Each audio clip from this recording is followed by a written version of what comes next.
still have a lot more coming on the president's media encounter. We'll be talking about security. Joy News has just intercepted a petition by some concerned staff of the Electoral Commission of Ghana against the EC chairperson, Madame Charlotte Osei. Now, Madame Osei, they are demanding a full-scale probe into a number of issues that they believe constituted grounds for her impeachment. Now, we cannot independently confirm if the petition has been received by the President and the Chief Justice, but the lawyer for the petitioners, Maxwell Opoku-Agyeman, only tells Joy News he is yet to receive confirmation of receipts from the persons to whom the petition was addressed. Now, Joy News editor Fred Smith has joined me in the studio to share with us extracts from the petition and some of the issues they are pointing at, giving grounds for her impeachment. So, Fred, what are some of the issues they are raising, that is the EC workers?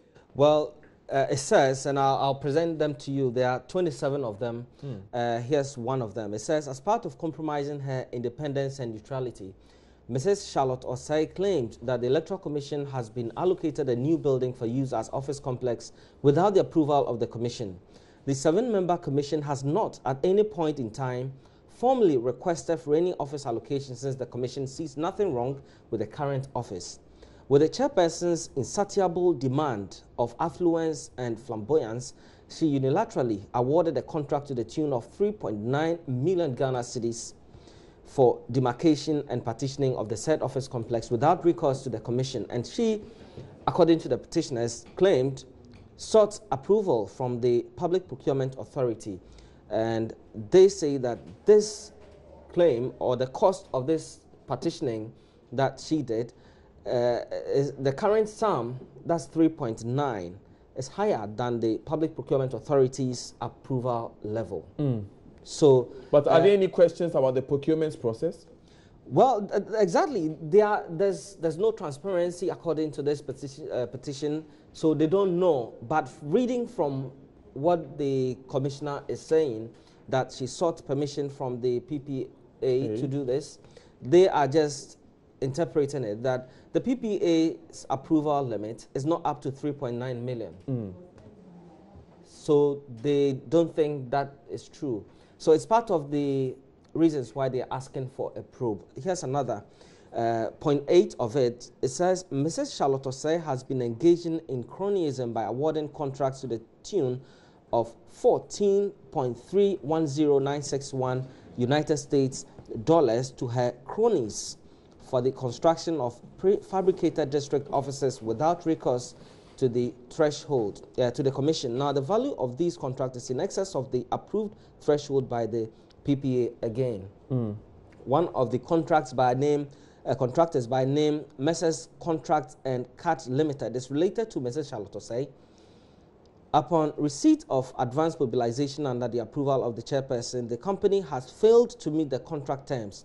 Notwithstanding the clear breach of the contractual terms, the company has requested for additional payment, which the chairperson has approved. The Director of Finance has stopped the payment of this request. This accounts for one of the reasons of the chairperson's dissatisfaction for the Director of Finance. And you recall a few weeks ago, we heard that some interdictions, some senior officers at the Electoral Commission had been interdicted.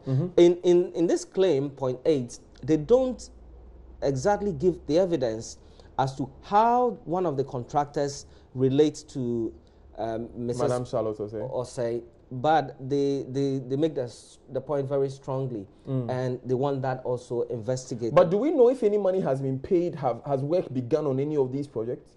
Well, that's the point they're making here, that the Director of Finance failed to pay that money.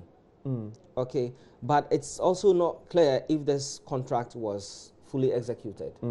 Here's another point, point 9. It says the chairperson has brought the Commission's name into disrepute for single-handedly petitioning IOCO on an alleged misappropriation of staff endowment fund for malicious reasons. And this is because the issue has come before the entire Commission for redress.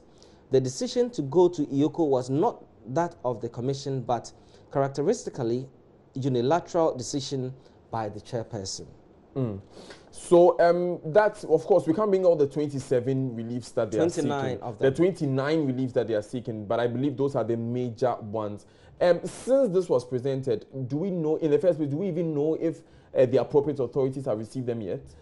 We have no information on that. In fact, we've been speaking to the lawyers. That's Maxwell Opoku-Agyemang. He's the lawyer. He actually signed this petition. We've been speaking to him. He will not confirm if the president and the Chief Justice have received copies of this, except to say that he's only waiting for the clients to confirm that information with him. So he's still waiting for that. But more important, Superlock Technologies came up in it. I'm told there were references made to the role that they played during the last election. I don't know if that has come up and what role that was. Well, indeed, the case of Superlock also came up, but it's one of the reliefs. I'll get it for you. It's not here right now. But you were you were on a point earlier. Yes, one of the issues they raised was that since she came in at the Electoral Commission, you know, the EC is supposed to be the referee in all elections, so they must be seen to be neutral. However, in this petition, they say that the chairperson has polarized the commission along political lines, and the political posture prior to the 2016 general election is evident for public judgment. Evidence for public judgment. But did they suggest what her position is? They don't give any evidence to this claim that they're making. Well, so thank you, Fred Smith. He's our editor here at Joy News. Well, but you see, the next point will clearly link her, because it says that Madame Charlotte Osei persistently antagonized the then opposition MPP prior to the 2016 general elections to the extent that she never met any of the leadership who sought audience with her to discuss issues of concern, and this is contrary to her over patronage of the then ruling NDC. So they are linking her strongly to the NDC. The now opposition NDC. NDC. Interesting.